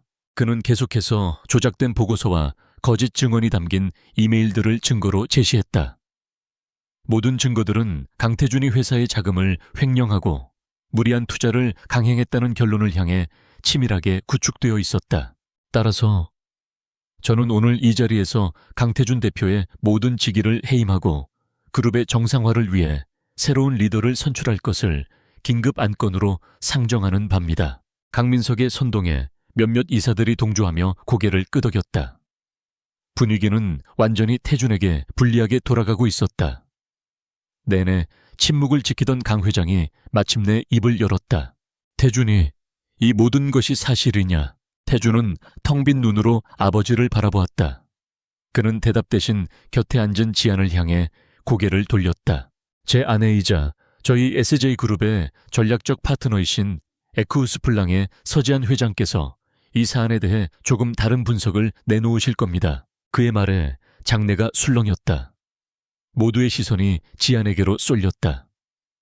그녀가 에쿠우스 블랑의 주인이라는 사실은 이제 공공연한 비밀이었지만 그룹의 운명이 걸린 이사회에서 직접 발언권을 얻으리라고는 아무도 예상하지 못했다. 지안은 조용히 자리에서 일어났다. 그녀는 강민석이 띄워놓은 데이터를 향해 작은 리모컨을 눌렀다. 그러자 화면이 바뀌며 전혀 다른 종류의 데이터들이 나타나기 시작했다. 강민석 부회장님께서 제시하신 자료는 매우 흥미롭지만 몇 가지 중요한 사실들이 누락되어 있군요. 그녀의 목소리는 차분했지만 회의실 전체를 압도하는 힘이 있었다. 이것은 솔리스 프로젝트와 관련된 실제 자금 흐름도입니다. 화면에는 복잡한 선과 숫자들이 나타났다. 보시다시피 프로젝트 자금의 일부가 브라질 현지가 아닌 카리브해에 위치한 한 페이퍼 컴퍼니로 흘러 들어갔습니다. 그리고 공교롭게도 그 회사의 실소유주는 강지훈 전무님의 대학 동창이더군요. 무슨 헛소리야. 지훈이 얼굴이 하얗게 질려 소리쳤다. 지아는 그의 반응을 무시하고 다음 자료를 띄웠다. 그리고 이것은 중국의 선웨이브사가 브라질 정치인들에게 거액의 로비 자금을 전달한 내역입니다. 이 자금의 출처를 추적해 본 결과 스위스에 있는 한 비밀 계좌와 연결되어 있었습니다. 그리고 그 계좌의 주인은 그녀는 잠시 말을 멈추고 얼어붙은 표정의 강민석을 똑바로 쳐다보았다. 바로 강민석 부회장님, 당신이었습니다. 회의실은 물을 끼얹은 듯 조용해졌다. 모든 이사들이 경악과 충격에 휩싸여 강민석 부부를 쳐다보았다. 거짓말 전부 다 거짓말이야. 저 계집애가 우리를 모함하는 거다. 강민석이 이성을 잃고 고함을 질렀다. 하지만 지아는 흔들리지 않았다. 그녀는 마지막 한 장의 카드를 꺼내 들었다. 모함이라고 하셨습니까? 좋습니다. 그렇다면 이 영상도 모함인지 한번 보시죠. 그녀의 말이 끝나자 스크린에 영상 하나가 재생되기 시작했다. 6년 전 강태준의 교통사고 현장 근처의 CCTV 영상이었다. 영상 속에서는 사고가 나기 직전 한 남자가 태준의 차 밑으로 들어가 무언가를 조작하는 모습이 희미하게 찍혀 있었다. 이 영상만으로는 부족하시겠죠. 지안이 신호를 보내자 회의실의 문이 열리고 한 초췌한 중년 남자가 경찰의 호의를 받으며 들어왔다. 그는 6년 전 강민석에게 돈을 받고 태준의 차 브레이크를 고장냈던 정비공이었다. 에쿠우스 블랑이 몇 달간의 추적 끝에 해외에서 찾아낸 핵심 증인이었다. 저는 강민석 부회장님의 지시를 받고 강태준 대표님의 차 브레이크를 고장냈습니다. 죽을 죄를 지었습니다. 정비공의 눈물 섞인 자백이 터져 나오는 순간 모든 것이 끝났다. 강민석의 추악한 민낯이 아들 강지훈의 배신이 그들의 모든 음모가 만천에 드러났다. 강 회장은 충격에 몸을 가누지 못하고 의자에 주저앉았다. 민석아, 네가 어찌... 닥쳐. 궁지에 몰린 강민석은 마침내 이성을 잃었다. 그는 짐승처럼 울부짖으며 테이블 위에 있던 묵직한 크리스털 명패를 집어들었다. 그리고 모든 것을 망쳐버린 원흉 서지안을 향해 미친 듯이 달려들었다. 내년 때문에, 너 때문에 내 모든 것이 끝났어 죽어. 모든 것이 순식간에 벌어졌다. 아무도 반응하지 못하고 얼어붙어 있던 그 찰나의 순간 한 사람이 움직였다. 강지훈이었다. 그는 평생 아버지의 그림자 속에서 형에 대한 질투와 열등감에 사로잡혀 살아왔다. 그는 아버지가 시키는 대로 형을 배신하고 음해했다. 하지만 이 순간 아버지가 진짜 살인마의 얼굴로 변해 한 여자를 죽이려 달려드는 모습을 본 순간 그의 안에서 무언가가 부서져 내렸다. 그는 본능적으로 몸을 날렸다. 안 돼. 폐역. 둔탁한 소리와 함께 강민석의 손에 들려있던 명패가 강지훈의 등을 거세게 내리쳤다. 지훈은 비명 한 번 지르지 못한 채 지안의 앞에서 그대로 쓰러졌다. 그의 등에서 붉은 피가 솟구쳐 나와 하얀 셔츠를 적시기 시작했다. 지훈아. 강민석의 손에서 명패가 떨어져 나갔다. 그는 자신의 손으로 아들을 내리쳤다는 사실에 경악하며 뒷걸음질 쳤다. 회의실은 순식간에 아수라장이 되었다. 경호원들이 달려와 강민석을 제압했고 의무팀이 달려와 쓰러진 지훈을 둘러쌌다. 지아는 충격으로 굳어버린 채 자신을 대신해 피를 흘리며 쓰러져 있는 남자를 내려다보았다. 자신을 그토록 미워하고 괴롭혔던 남자.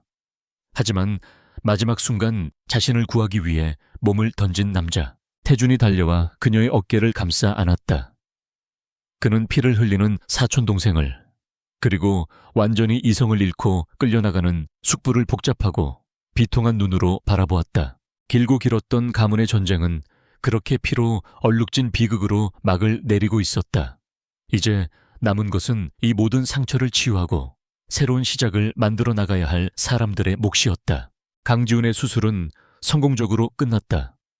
다행히 급소를 비껴간 덕에 생명에는 지장이 없었다. 그가 병실에서 의식을 차렸을 때 가장 먼저 본 것은 자신을 내려다보는 서지안과 강태준의 얼굴이었다. 그의 입술이 희미하게 움직였다.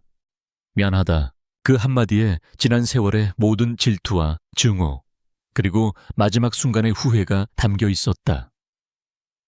태준은 아무 말 없이 동생의 어깨를 한번 굳게 잡아주었다. 그것으로 충분했다. 길고 길었던 형제간의 전쟁은 그렇게 조용히 끝을 맺었다. 강민석은 법의 엄정한 심판을 받았다. 살인미수 횡령 주가 조작 등 그의 모든 혐의가 인정되어 무기징역을 선고받았다. 감옥으로 향하는 그의 구분 등에서는 한때 SJ그룹을 호령했던 거인의 모습은 찾아볼 수 없었다. 탐욕이 빚어낸 비참한 말로였다. 모든 폭풍이 지나간 후 강씨 가문의 저택에는 마침내 고요한 평화가 찾아왔다. 하지만 그 평화 속에서 지안과 태준 그리고 은우는 진짜 가족이 되는 법을 처음부터 다시 배워야만 했다. 그들은 더 이상 복수라는 공동의 목표를 가진 파트너가 아니었다. 서로의 가장 깊은 상처와 비밀을 공유한 세상에서 가장 가까우면서도 어색한 세 사람이었다. 태준은 SJ그룹의 회장으로 복귀하여 숙부가 남긴 상처를 수습하고 회사를 정상 궤도에 올려놓기 위해 바쁜 나날을 보냈다.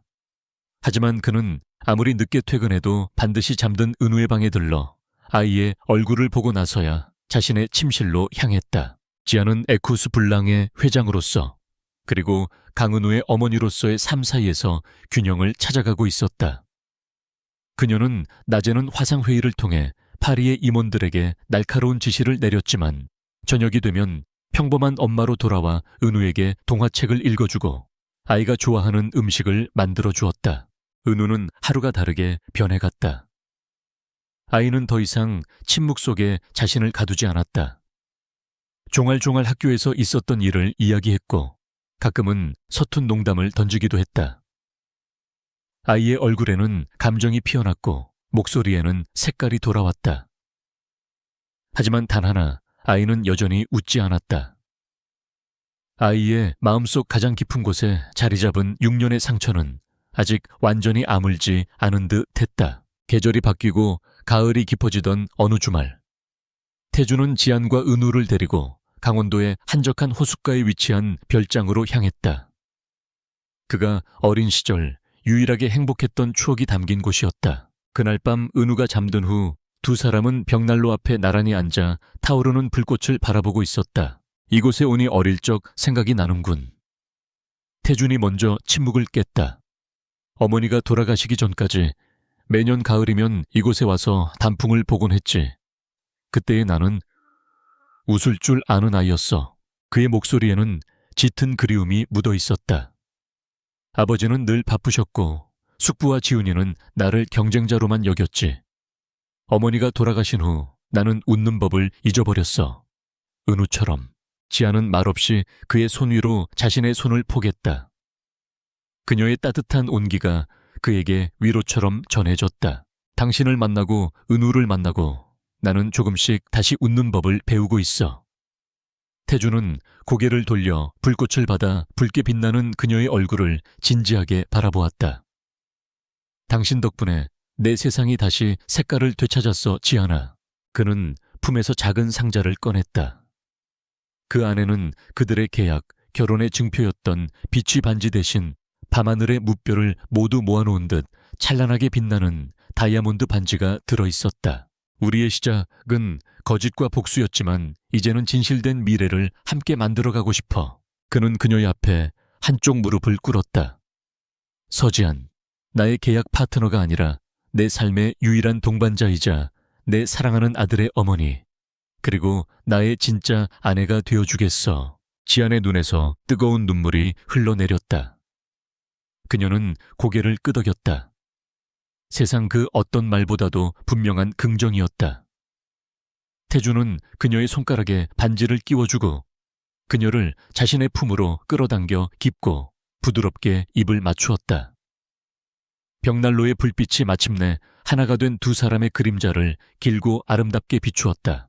다음 날 아침, 호숫가의 아침은 눈부시게 상쾌했다. 세 사람은 별장 앞 테라스에서 아침 식사를 하고 있었다. 밤새 무슨 일이 있었는지 알 리 없는 은호는 그저 오랜만의 여행이 즐거운 듯 했다. 식사를 마친 후 태준이 장난스럽게 지안의 뺨에 묻은 크림을 손가락으로 닦아주었다. 그리고는 자신의 입으로 가져가 맛을 보며 달콤하군 하고 말했다. 그의 장난에 지안의 얼굴이 붉어지며 웃음이 터져 나왔다. 그녀는 시반시하듯 그의 코에 크림을 살짝 묻혔다. 두 사람은 아이처럼 웃으며 서로를 바라보았다. 그것은 꾸며지지 않은 완벽하게 행복한 순간이었다. 그 모습을 맞은편에 앉아있던 은우가 조용히 지켜보고 있었다.